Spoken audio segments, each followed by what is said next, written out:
จะโอเคกันเนาะสบายดีเด้อพี่น้องเด้อกินข้าวเสียงกันอยู่กินข้าวมากินข้าวนะเนาะปลาตุ้งหาเลย50 บาทเนาะเนาะเนาะมุนมาเลย150มุนมา150เหลือนั่นให้น้อยเบิด150มาโล150เดือนนั้นให้ซะน้อยให้ไม่ละเงินจ่ายก่อน150ป้องกันมันเท่าไหร่อ่ะ200 บาทเขาโอนอยู่แล้วนะบ่ยากสิเฮามันเข้าใจกับมันถ้าบ่ได้เว้าเข้าใจข่อยเด้อมันมีค่าโอนออกเด้อค่าบาทเด้อบาทนี่เด้อเว้าเข้าใจเด้อนะบ่แม่นเจ้าสิเอา150เต็มบ่ได้ข่อยต้องโอนออกให้เจ้าอีกบาดนี้ถึงต้องโอนเป็นเงินกี่บ่ได้บ่ได้เอาเงินบาทยังเงินบาท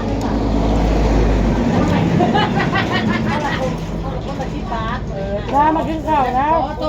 ว150นะมึงเอาเลยเงินเจ่ายอา 150เนี่ยตัว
เงียบอะไรมื้อนี้พี่น้อง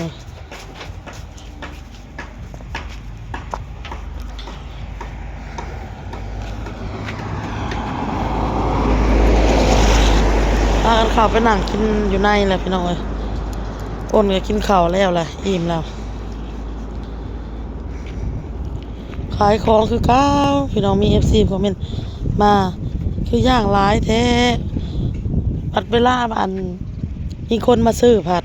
บ่พ่อขายพี่น้องเอ้ยท่านพ่อแบบเอาย่างไว้ละลายกับผัดยังบ่มีคนมาซื้อพอเอาย่างแบบนั้นผัดเอาย่างบ่ทันบางทีก็อย่าแหละเอาสำนั่นแหละเอาสำนั่นแหละเอาสำมันอยู่ในอันที่มีแหละบางทีลูกค้านะพี่น้องเอ้ยแม่มะขามนี่มันอันนั้นบ่จักเป็นมันแล้วจ้ะมีออเดอร์จากพี่สาวเนาะพี่น้องเนาะโอนก็ได้จากพี่สาวพี่เลี้ยมคนสวยขอบมกขอบใจเฮาอุดหนุนโอน200 บาทพี่น้องสิเอาไปแจกไปกล่าวไปเดี๋ยวโอนสิจัดเป็นสุดอ่ะสิ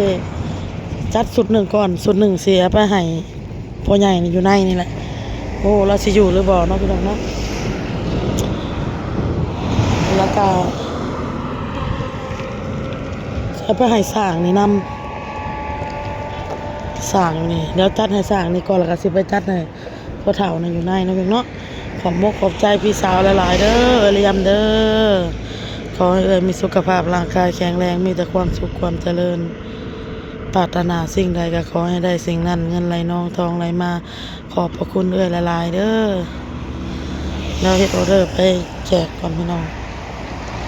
จัดก่อนเด้อ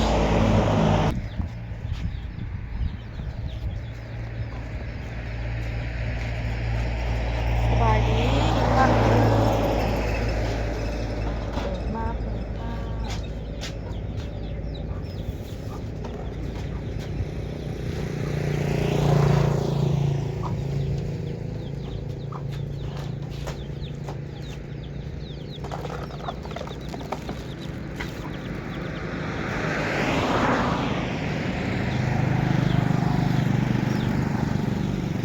จัดออเดอร์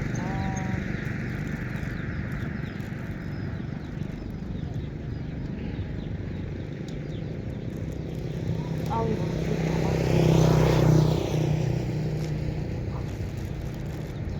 12ไก่อันนึง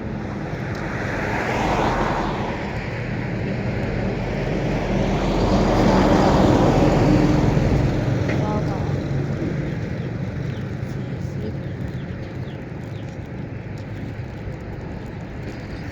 บาทมีจำนวนเงินเกือบ200นะพี่น้องเนาะ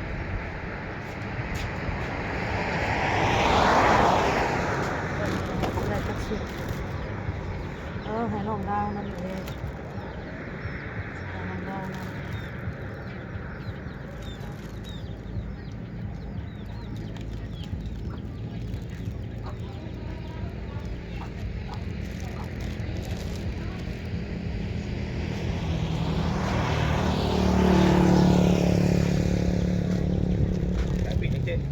ขายปิ้งเนาะปิ้งหัวใจ ที่เย็นตรงนี้เนาะ จะปิ้งหัวใจ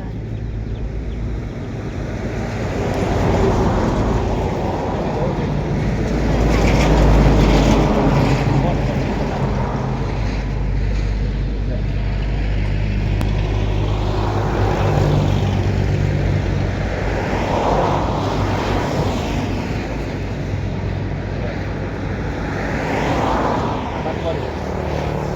เย็น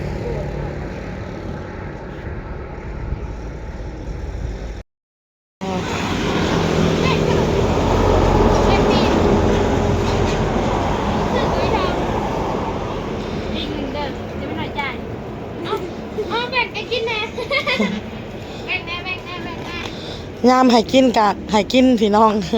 ยามขายยามซื้อก็ซื้อได้เนาะไอ้เผ็ดให้กินตลอดให้กินตลอดมันก็ เอาอย่ากินกันน้ำเบ้าเลี้ยงเอาเมื่อจะกินไม่ได้หรอกมาไปจะมีเงินอยู่นี่เอามาไหมไม่เท่าไรเราต้องไม่ไปลูกหลาน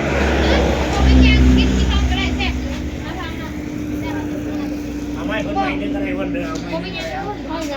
คุยแล้วเอาก็ได้ ไอ้เผ็ดสิจ่ายให้กิน ที่เลี้ยงเดี๋ยวข้าแบบลูกหลานน้องหันน้อง อ่า เอาคนว่าเอาเลย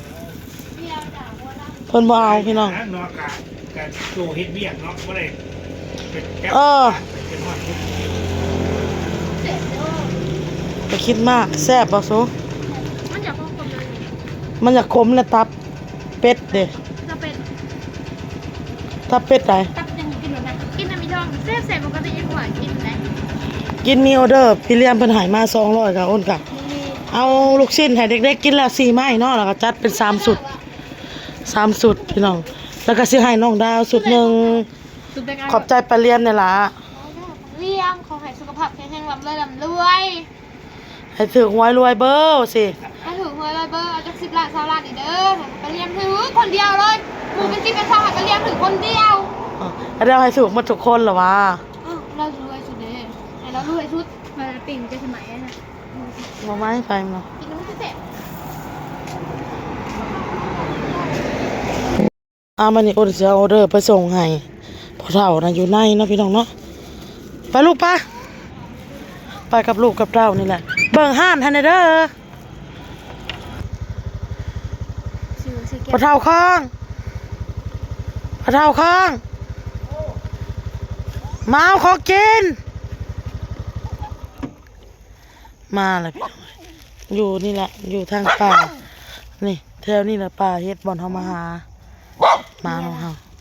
มีอะไรบ่มีอะไร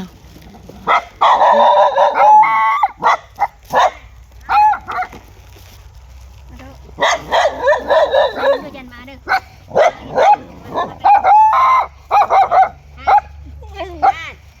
เอาอันน่ะปิ้งจ้ามเฮาขายหั่นแหละมีผู้ใหญ่เพิ่นอุดหนุนเฮาก็เลยเอามาแจกให้เจ้า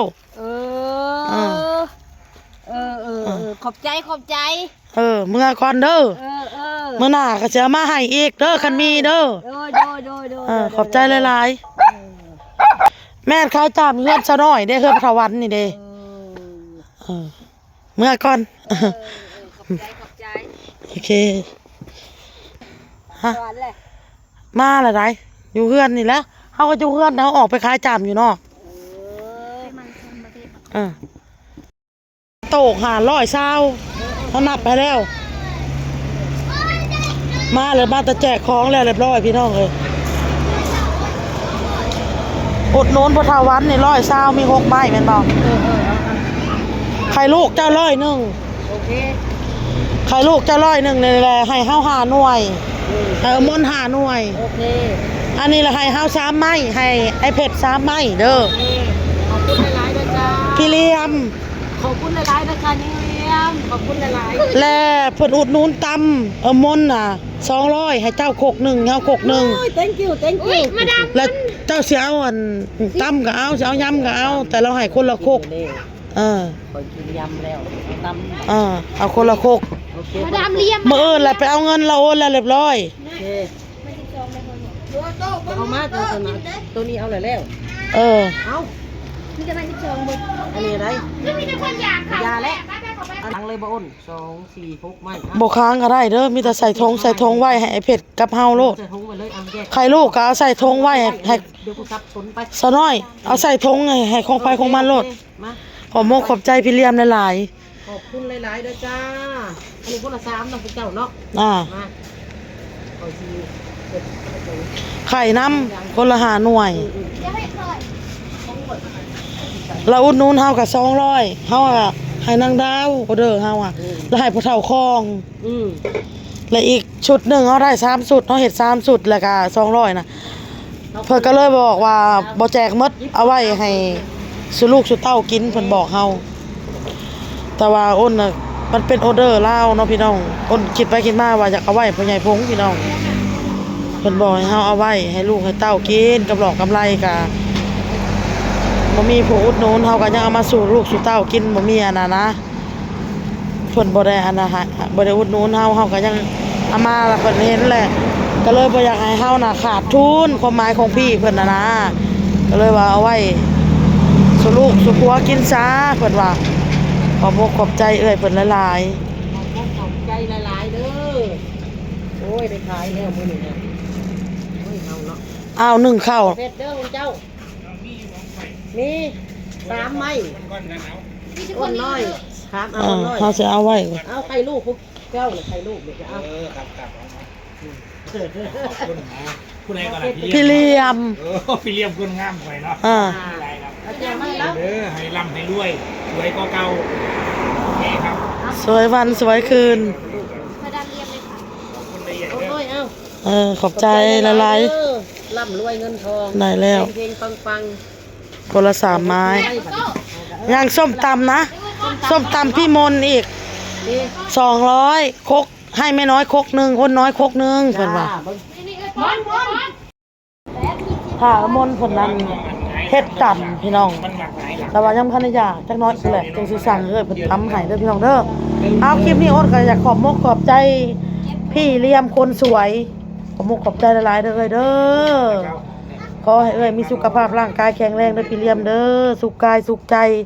ขอบพระคุณมากๆขอให้สุขหวยรวยเบอร์เฮงๆปังๆเดินทางไปใจก็ให้ตลอดปลอดภัยขอบพระคุณหลายๆเด้อลาเลยพี่น้องในคลิปนี้ก็ได้เพิ่นฝากมากับพอดี620บาทเพราะว่าของพระวันน่ะ120ของแม่น้อย100นึงของอ้นน้อย200กระมน200พอดีเป็น620เนาะขอบพระคุณมากๆลาแล้วพี่น้องสบายดีบ๊ายบาย